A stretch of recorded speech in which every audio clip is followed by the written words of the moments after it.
முதல் வாசகம். நன்மை செய்ய கற்றுக்கொள்ளுங்கள், நீதியை நாடித் தேடுங்கள். இறைவாக்கினர் எசாயா நூலிலிருந்து வாசகம். அதிகாரம் 1, இறைவசனங்கள் 10, 16 முதல் 20. எருசலேமே, உன்னை ஆளுகிறவர்களும் உன் மக்களும் சோதோம் கொமோராவை போன்றவர்களாயிருக்கின்றனர். நம் ஆண்டவரின் அறிவுரையை கேளுங்கள், அவர் தம் கட்டளைகளுக்கு செவிசாயுங்கள். உங்களை கழுவி தூய்மைப்படுத்துங்கள், உங்கள் தீச்செயலை என் திருமுன்னின்று அகற்றுங்கள். தீமை செய்தலை விட்டொழியுங்கள், நன்மை செய்ய கற்றுக்கொள்ளுங்கள். நீதியை நாடித் தேடுங்கள், ஒடுக்கப்பட்டோருக்கு உதவி செய்யுங்கள்.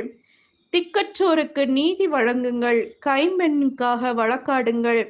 வாருங்கள், இப்பொழுது நாம் வழக்காடுவோம் என்கிறார் ஆண்டவர்.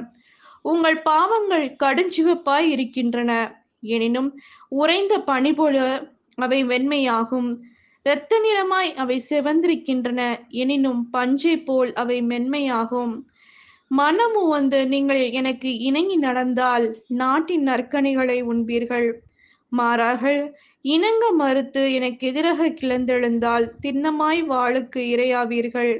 ஏனெனில் ஆண்டவர் தாமே இதை கூறினார். இது ஆண்டவரின் அருள்வாக்கு.